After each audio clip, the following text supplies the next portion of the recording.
Hello guys, and welcome back to Lockdown Videos with me, Miss Fagan. So we are going to start the new unit of work, which is on the Russian Revolution. Really interesting unit of work. And what I'm going to do today is I'm going to give you some background about what Russia was like in the very late 1800s, moving into the 1900s, because in order to understand how it was possible to have such a dramatic shift in government, the chaos, the disturbance, the assassination of the Tsar and his 5 children, all this stuff is quite extreme. Complete shift in government, a complete change in everything that everybody knew. And to understand why all that happened and why people were driven to such lengths, I guess, we need to know what Russia was like before. So today we're going to go all the way back to the beginning of the 20th century, and we're going to think about Russia as a country before revolution. Now, hopefully you can recognize some of the flags behind me. I couldn't fit all of them on, but I've got some of them. And all of these countries are countries that were part of the Russian Empire in 1897. So if you lived in any one of these countries, you would be part of Russia effectively. It's all part of the Russian Empire.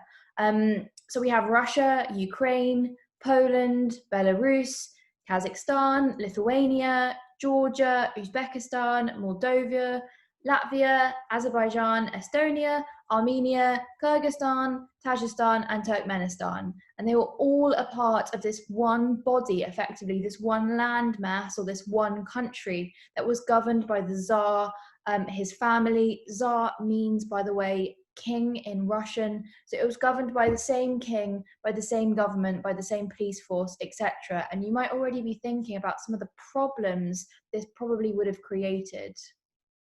Okay, so in total, this amounted to 128 million people across a 23 million square kilometre landmass. Now, that's absolutely massive. There are multiple different nationalities, but we also have multiple different languages, multiple different religions. And this meant people within one country were actually living completely different lives and had completely different needs. On a very basic level, they're living in different environments. They might be farming different food types. They might be eating completely different things based on what's accessible around them. So it made it incredibly hard to actually successfully govern Russia. First of all, we've got the geographical issue of how do you even get from one end to the other? How do you make sure your rules, your laws are followed all over the country? How do you ensure we have good communication networks in a world before kind of the internet and things like that?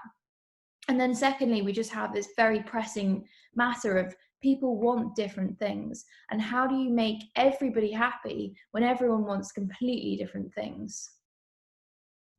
Now, not only did Russia in 1897 have huge diversity in terms of the people that lived within it and the lifestyles they were following, but they also had huge diversity and difference between economic groups. The class system was extremely strong in Russia, and there was a huge difference between the wealth and prosperity of the very rich compared to the very poor and the poverty they were facing. Now, in Russian society at this time, we call them the aristocrats, those at the top of the hierarchy, and the peasants, those at the bottom. Okay, so by 1900, around 85% of Russian people were peasants. So that's pretty much the entirety of the population almost. And what had happened is in 1861, Alexander II, the Tsar of the time, this is him right here, Alexander II issued the Emancipation Manifesto. Now, emancipation means freedom, it means being freed. So what this effectively did was it freed the serfs in Russia. Now, serfs is another word we haven't heard before, and serfs mean peasants who have been tied to the land, okay? A bit like slaves. They were enslaved to the landowner who lived there. Now, what he did with the manifesto it meant that they were technically able to now buy land from their landowners. They were free. They no longer had to stay in one place. They no longer had to work the land of somebody else. They had an opportunity to buy their own. Now, this seems really great. It seems really, really good. Seems like it would definitely help people start to bridge that gap between the rich and poor, start to move up in the social hierarchy, start to gain some social mobility. However, in reality, it meant that most peasants were unable to buy land at all. In a lot of cases, it took about 20 years for them to do so. So they weren't able to actually benefit from this program for another 20 years. Many were forced to pay more than the land was worth, or were sold pieces of land that were just simply inadequate to create any profit or any benefit from. In addition, many were loaned money to buy this land. There was no way they could have afforded this outright. So they were loaned money by the state, by the Tsar and his government. And this was then demanded back in what we called redemption payments at really, really high interest costs. Now, by 1900, these people are still earning their living in exactly the same way as their ancestors had done. They're still farming the land.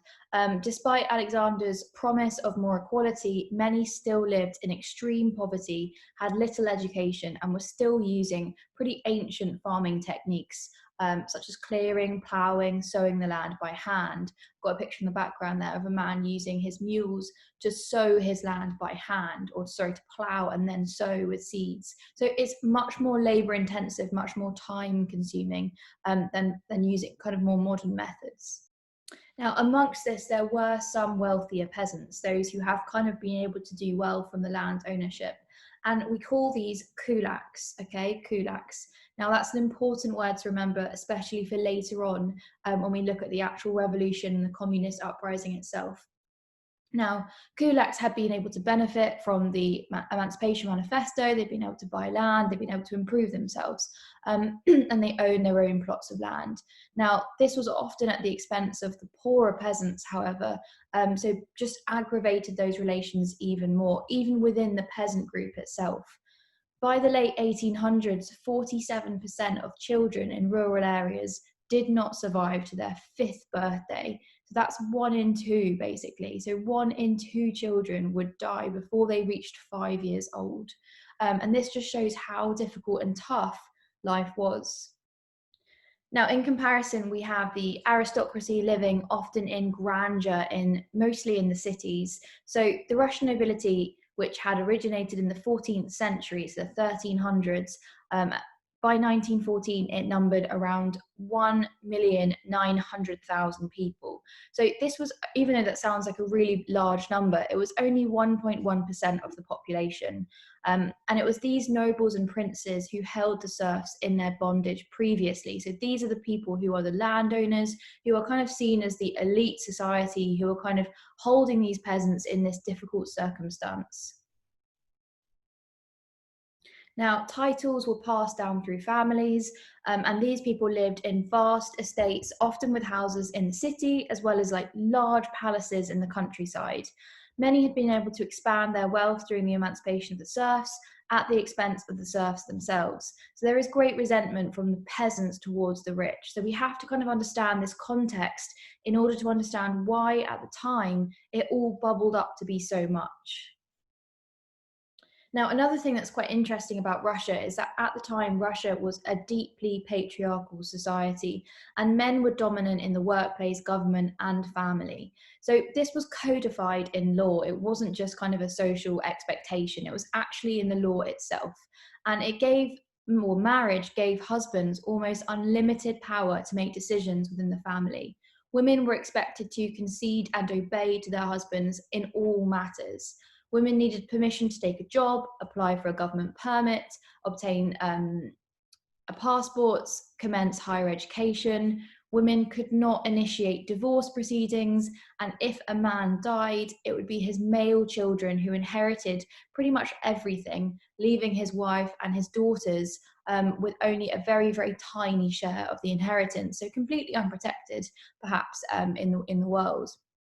Now, Russia was, as I've said, strongly patriarchal, but also, and most importantly, strongly hierarchical. It's based on a system of position and status.